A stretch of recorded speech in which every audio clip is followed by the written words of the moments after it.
So আগের ক্লাসে আমরা শিখেছিলাম মডুলাস, তারপরে শিখেছিলাম জেড বার। মডুলাস কি দেখেছিলাম? জেড সমান যদি এক্স প্লাস আই ওয়াই হয় তাহলে মড জেড বা মডুলাস অফ জেড কত হয়েছিল? Root over X square plus Y square. আর শিখেছিলাম আমরা জেড বার কত হবে? X minus I Y. আজকে আমরা শিখব অ্যামপ্লিটিউড। অ্যামপ্লিটিউডটা কি হবে সেটা আজকে আমরা শিখব।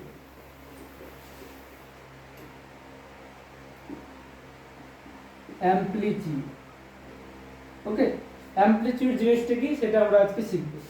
আমাদের আজকে যে কোনো একটা জেড দিয়ে দিবে, সাপোজ জেড সমান আমাদের দিয়ে দিবে 1 প্লাস আর, এর অ্যামপ্লিটিউডটা আমাদের বের করতে হবে, ওকে। তো অ্যামপ্লিটিউড জিনিসটা কি সেটা আমরা দেখব আগে, তারপর আমরা সেটাকে বের করব।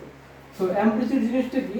সাপোজ আমাদের এটা ওয়াই, এটা ইমাজিনারি লাইন, এটা রিয়েল লাইন, ওকে। তাহলে 1 প্লাস আই আমরা কোথায় দেখেছি? এটা হবে 1 প্লাস আইটা এখানে, ওকে। একইভাবে যদি এটা 2 প্লাস 2i হতো, 2 প্লাস 2i হলে কত হতো? 2 প্লাস 2i, তো এরকম জায়গায় 2 প্লাস 2i এখানে হতো, ওকে। সো এটা 2 প্লাস 2i, ক্লিয়ার? সো এবারে আমাদের কি করতে বলেছে? এর অ্যামপ্লিটিউডটা বের করতে বলেছে। সো অ্যামপ্লিটিউড অফ জেডটা কত হবে সেটা আমাদের ক্যালকুলেট করতে হবে, ওকে। সো এখানে আমরা কি করব? অ্যামপ্লিটিউড জিনিসটা কি? অ্যামপ্লিটিউড জিনিসটা হচ্ছে এই মূল বিন্দু থেকে এর উপর থেকে লাইন টানা হয়, ওকে। এর উপর যদি লাইন টানা হয় তাহলে তার নিচে শ্রেষ্ঠ, এর উপর লাইন যদি টানা হয়, এই লাইনটা এই রিয়েল লাইনের সঙ্গে যে কোণ করবে, যে অ্যাঙ্গেলে থাকবে, সেটাকে বলা হয় অ্যামপ্লিটিউড, ওকে। এখানে এটা হচ্ছে অ্যামপ্লিটিউড। তাহলে আমাদের অ্যামপ্লিটিউডটা কত হবে আমরা বের করতে পারবো। তাহলে এটা থিটা যদি হয় তাহলে এটা 2, এটা 2, তাহলে এর tan থিটা কত হবে? tan থিটা মানে হচ্ছে আমাদের 2/2, তাহলে হচ্ছে 1, তাহলে থিটা সমান কত? থিটা সমান 45 ডিগ্রি, কারণ আমরা জানি tan থিটা কত মানে 1, 45 ডিগ্রি মান। তাহলে আমরা পেয়ে গেলাম থিটা সমান আমরা পেয়ে যাচ্ছি 45 ডিগ্রি, ওকে। তো এইভাবে একটা জেনারেলাইজ আমরা রেজাল্ট দেব। সো আমরা দেখব কি করে করতে হচ্ছে আমাদের, সেগুলো দেখব। সো আমাদের যদি z সমান x প্লাস i y হয় তাহলে অ্যামপ্লিটিউডটা কোথায় হবে সেটা আমরা দেখব, ওকে। এবারে আমাদের এটা কোন পার্টে আছে তার উপর ডিপেন্ড করবে। তার জন্য আমরা একটা জেনারেল ফর্মুলা আমরা করব, তার মাধ্যমে আমরা প্রত্যেকটা অঙ্ক করার চেষ্টা করব। তো আমাদের জেনারেল ফর্মুলাটা আমরা লিখি। এটা আমাদের ইমাজিনারি লাইন, এটা আমাদের রিয়েল লাইন, ওকে। তাহলে আমাদের এখানে যদি পয়েন্টটা এই যে z সমান যদি x প্লাস i y হয়, ওকে, z সমান যদি x প্লাস i y হয় তাহলে এই পয়েন্টে যদি আমরা দেখি যে ফার্স্ট কোয়াড্র্যান্টে লাইট করে, এটা হচ্ছে ফার্স্ট কোয়াড্র্যান্ট, এটা হচ্ছে সেকেন্ড কোয়াড্র্যান্ট, এটা হচ্ছে থার্ড কোয়াড্র্যান্ট, আর এটা হচ্ছে আমাদের ফোর্থ কোয়াড্র্যান্ট। তাহলে আমাদের এখানে যখন লাই করবে তখন অ্যামপ্লিটিউড অফ জেড কত হবে? অ্যামপ্লিটিউড অফ জেড বা থিটা লিখতে পারি, এটা সমান আমরা লিখব tan ইনভার্স y/x, ওকে। এখানে যদি আমরা থিটা লিখি, এখানে আমরা লিখব মাইনাস থিটা, ওকে। বা মানটা কত হবে? মানটা অ্যাকচুয়ালি হবে আমাদের minus tan inverse y/x, theta মান হচ্ছে এটা। এবার এখানে যদি লাই করে এখানে হবে পাই মাইনাস থিটা, আর এখানে যদি লাই করে এখানে হবে এর বিপরীত চিহ্ন, এর বিপরীত চিহ্ন কত হবে? Minus pi plus theta. তাহলে এখানে থিটা, এখানে হচ্ছে মাইনাস থিটা, এখানে পাই থেকে মাইনাস করতে হবে, আর এখানে এই টোটালটা মাইনাস করলে minus pi plus theta. First quadrant, second quadrant, third quadrant, fourth quadrant. এবার আমাদের কোন কোয়াড্র্যান্ট আগে দেখতে হবে, তারপর আমাদের করতে হবে, ওকে। তাহলে আমরা একটা অঙ্ক নিয়ে নিই।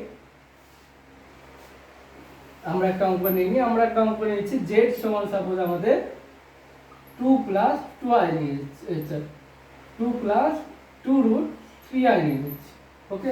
এটা কোন কোয়াড্র্যান্টে আছে? দেখো দুটোই পজিটিভ, তাহলে আমাদের কোন কোয়াড্র্যান্টে আছে? আমাদের তাহলে ফার্স্ট কোয়াড্র্যান্টে আছে। ফার্স্ট কোয়াড্র্যান্ট ফর্মুলা কি? tan inverse y/x, simply possible. তাহলে এখানে অ্যামপ্লিটিউড কত হবে? অ্যামপ্লিটিউড z সমান কত হবে? tan ইনভার্স y/x, y মানে কত? √3/2, তাহলে tan ইনভার্স √3, tan কত মান √3? tan 60 মান বা π/3। ওকে, তাহলে অ্যামপ্লিটিউড অফ জেড কত পেলাম আমরা? π/3 পেলাম। নেক্সট আমরা দেখব যদি আমাদের এই কোয়াড্র্যান্টে থাকে, সাপোজ আমাদের জেডটা যদি আমাদের দিয়ে দেয়, আমাদের যদি নেক্সট জেডটা আমাদের জেড সমান দিয়ে দিল আমাদের -√3 প্লাস আই দিয়ে দিল। ওকে, তাহলে এটা দেখো কোথায় আছে, এটা আমাদের এই জায়গাটা লাই করছে, এখানে জেডটা এখানে লাই করে এরকম জায়গায় লাই করবে, তাহলে এটা হচ্ছে সেকেন্ড কোয়াড্র্যান্ট। তো সেকেন্ড কোয়াড্র্যান্ট যখনই হবে তখন অ্যামপ্লিটিউড জেড কত হবে? এখানে আমরা যদি করি, এখানে অ্যামপ্লিটিউড জেড কত হবে? সরাসরি আমরা বসিয়ে দেব পাই মাইনাস ট্যান ইনভার্স, বা প্রথম লাইনে আমরা লিখতে পারি ট্যান ইনভার্স, এটা হচ্ছে 1/-√3। ঠিক পরের লাইনে আমরা লিখে দেব পাই মাইনাস ট্যান ইনভার্স 1/√3। ওকে, তো এখানে দেখো আমরা কিন্তু এখানে মাইনাস দিলাম, ঠিক পরের লাইনে কিন্তু এই জায়গাটা আর কোনো মাইনাস রাখলাম না, তার এখানে এই মাইনাসের বদলে কিন্তু আমাদের এখানে পাইটা হলো। তাহলে এখানে কত হবে আমাদের आंसर? আমাদের এটা মানে কত? এটা পাই, আর এটা tan কত মান?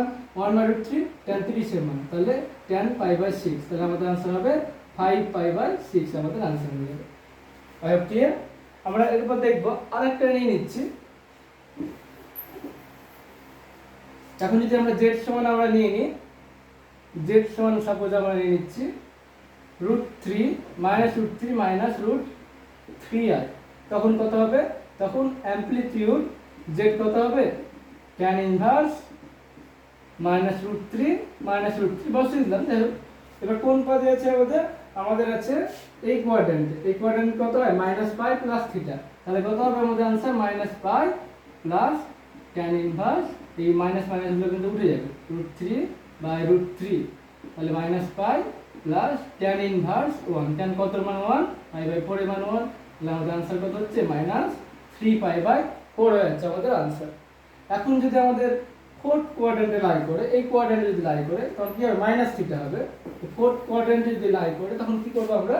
তখন আমাদের z সমান সাপোজ দিয়ে দিচ্ছি আমরা, এখানে আমরা দিয়ে দিচ্ছি 1 মাইনাস আই দিয়ে দিচ্ছি। ওকে, 1 মাইনাস আই যদি আমরা দিয়ে দিই তখন কি হবে? এটা আমাদের ফোর্থ কোয়াড্র্যান্টে লাই করছে। ফোর্থ কোয়াড্র্যান্টে লাই করলে কি হবে?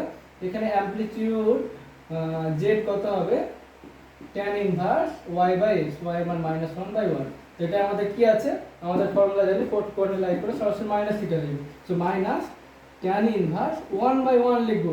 এখানে কিন্তু মাইনাসটা ছিল বলে এখানে মাইনাস এলো, তাহলে কত হচ্ছে? Minus tan inverse 1। সো আমাদের आंसर হয়ে যায় -π/4। ওকে, তো এইভাবে আমাদের এই অ্যামপ্লিটিউডের কেসগুলো আমাদের করতে হবে। তো আমাদের প্রথম কাজ হচ্ছে কোন কোয়াড্র্যান্টে আছে সেই কোয়াড্র্যান্টে দেখতে হবে। সেই কোয়াড্র্যান্টের জন্য আমাদের ফর্মুলা কি দেখলাম? এখানে আমাদের থিটা যদি হয়, থিটা মানে tan ইনভার্স y/x, এটা থিটা যদি হয় এটা কত হবে?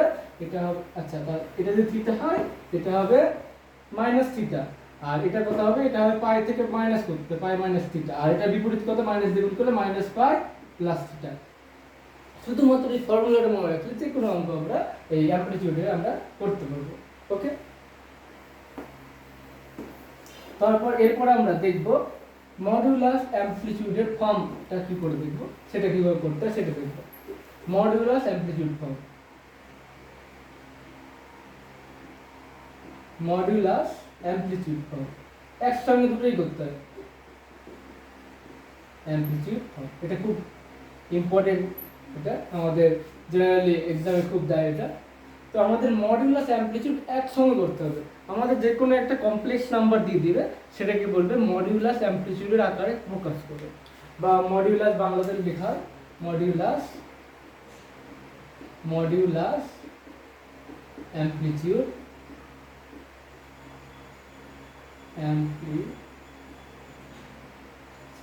এর ফর্ম। ওকে, মডুলাস অ্যামপ্লিটিউড ফর্মে আমাদের লিখতে হবে। তো আমাদের কি হবে? আমাদের একটা জেনারেলি একটা z বলে দেবে, z সমান সাপোজ বলে দিয়েছে 1 প্লাস i, একে আমাদের মডুলাস অ্যামপ্লিটিউড আকারে প্রকাশ করতে হবে। তো মডুলাস অ্যামপ্লিটিউড আকারটা মানে z টিকে আমাদের লিখতে হবে মডুলাস অ্যামপ্লিটিউড বলতে r cos θ plus i sin θ। এই ফর্মটাকে বলা হয় মডুলাস ফর্ম। কেন বলা হয়? এই আরটা কি? আরটা মানে হচ্ছে মড z, আরটা মানে হচ্ছে আমাদের মড z, আর থিটাটা কি? থিটাটা হচ্ছে অ্যামপ্লিটিউড z। ওকে, তাহলে আমরা অ্যামপ্লিটিউড বের করা শিখেছি, মড বের করা শিখেছি। তাহলে আমাদের এটাকে আমরা এই আকারে কিভাবে লিখব? তাহলে আমাদের প্রথমে মড জেড বের করব। আর সমান কত হবে? মড জেড, মড জেড মানে 1 প্লাস আই মানে কত? Root over 1 square plus 1 square মানে রুট 2। এরপরে আমরা কি করব? অ্যামপ্লিটিউড বের করা শিখব। অ্যামপ্লিটিউড বের করা এই মাত্র আমরা শিখলাম। তাহলে অ্যামপ্লিটিউড জেড কত হবে? এটা কত হবে আমাদের? tan inverse 1/1। কোন কোয়াড্রেন্টে আছে আমাদের? ফার্স্ট কোয়াড্রেন্টে আছে। যদি ফার্স্ট কোয়াড্রেন্ট থাকে কোনো ফর্মুলা এক্স এর কোনো ফর্মুলা নেই, তো সরাসরি থিটা হয়। তাহলে কত? tan inverse 1 means π/4। ওকে, তাহলে আমাদের এটাকে এই ফর্মে লিখবো। তাহলে আমরা কি লিখবো? অতএব z সমান কি? 1 প্লাস i। এটাকে কিভাবে লেখা যাবে? √2 cos π/4 cos π/4 plus i sin π/4। ঠিক এই জায়গাটা আমরা অঙ্কটা থামিয়ে দেব। আমাদের এটা হয়ে গেল आंसर। ওকে, এটাই আমাদের आंसर।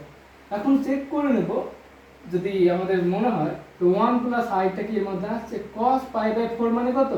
cos π/4 মানে √2 1/√2, i টা sin π/4 মানে 1/√2।